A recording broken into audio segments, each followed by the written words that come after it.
Hello and welcome to my channel. If you're new here, my name is Marte. I come from Norway and I love makeup, and today I'm going to do some depotting, which means I'm going to put these shadows into round pans just because I prefer that format, because all of my single shadows are in round pans.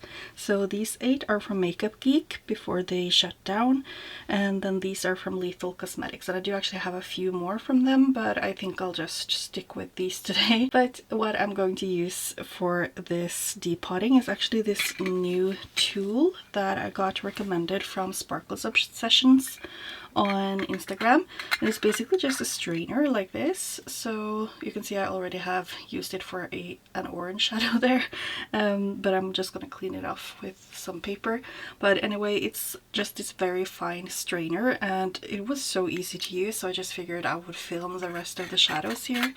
And then for pressing the shadow, I'm going to use this pestle. You could also just use like the end of a brush like this.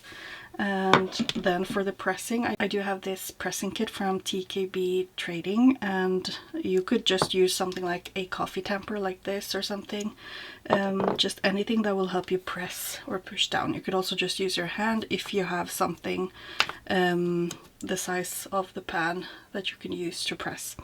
This one was with the pressing kit. And of course then I have the new pans and just a spatula to help me scoop up the stuff from the strainer there. And that's basically it, so let's get started.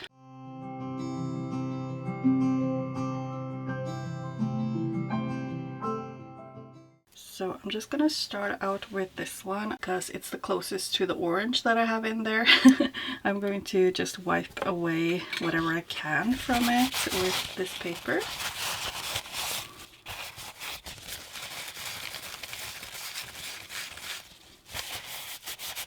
It's actually more than you would think.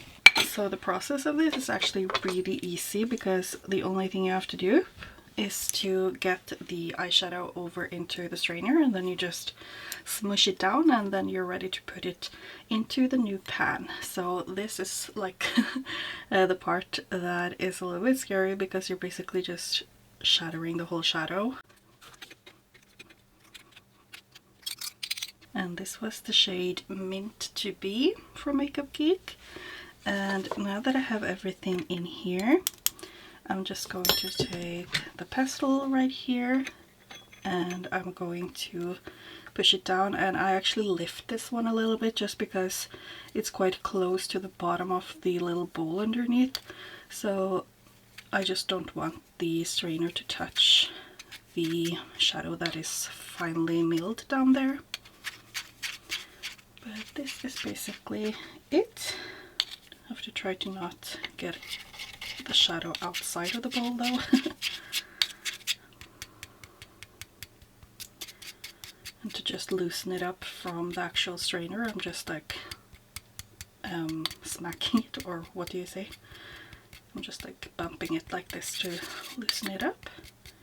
And that just does the trick. So I think this is so much easier than doing the chopping method with the like a bank card or something, because then you have to manually just crush up everything from the shadow. But here it's just very easy to do it with this one. And you can see now that it is very finely milled in here. Like, how satisfying is that?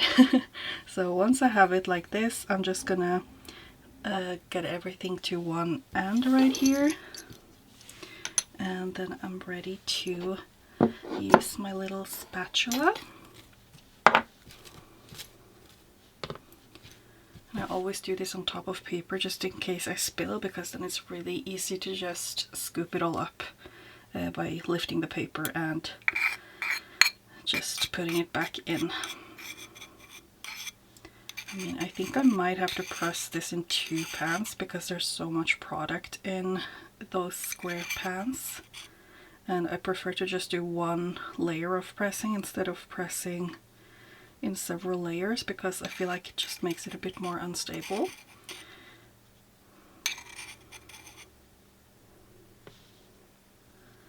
I'm just filling it up, patting it down a little bit so I can get an idea of how much product is in there.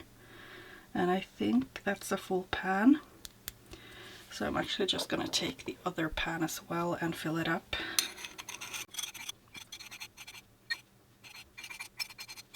So now these are both quite overfilled, so I'm going to try my best to tap it down, but this one is magnetic, so it actually attaches a bit to the pan, which makes it a bit more difficult. But I'm just gonna do that because if not, I think a lot of it is going to just spill over once I try to start pressing it. So that's why I'm trying to like manually just get it down first. But I think I'm going to lose a little bit of product because it's just so much. And I think it's going to overspill anyway. But it's fine, I'm gonna have 2 pans of this shadow anyway, so.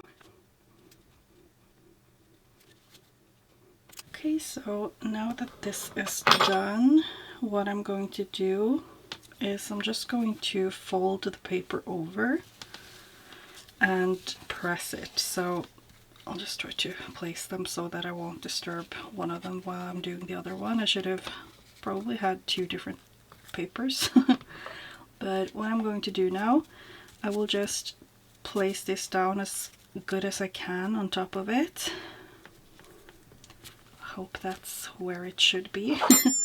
And then I'm just going to press down as hard as I can. And because this one is not covering the whole pan, I try to like move it around so that I press it maybe like 5 times and then in different areas, so I have all of the corners covered.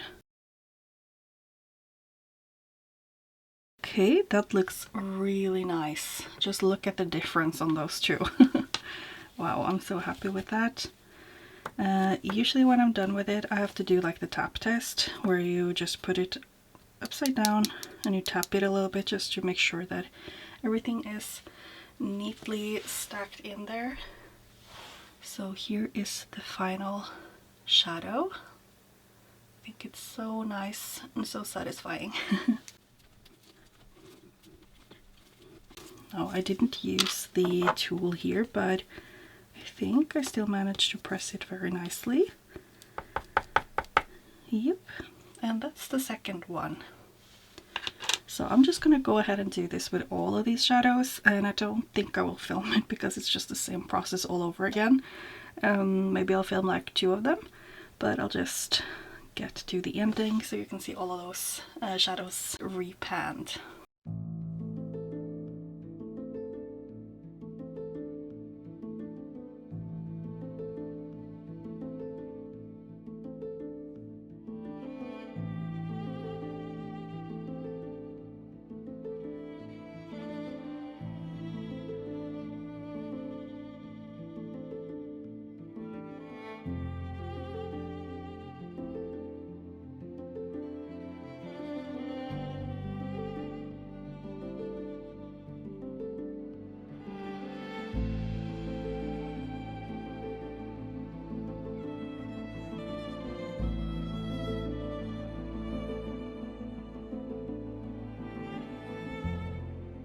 So as you could see, I did take the time now, and I spent just under 5 minutes to repan 1 shadow into 2 pans, so I think that's pretty neat.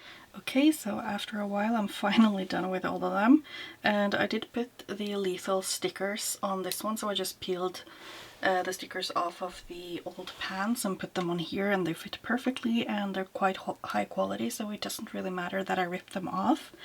And for all the other ones I just used, I have these ones like stickers, so I just wrote the brand and the name of the shadow on it, and that's what I did for all of the other ones. And now you can see I do have 2 sets of all of these shadows, so I'm not really sure what I'm going to do with the backup. Maybe I'll give them away or something, I don't know. I do have more than enough shadows, so I don't really need duplicates like this, but I guess it's nice to have in case I ruin them.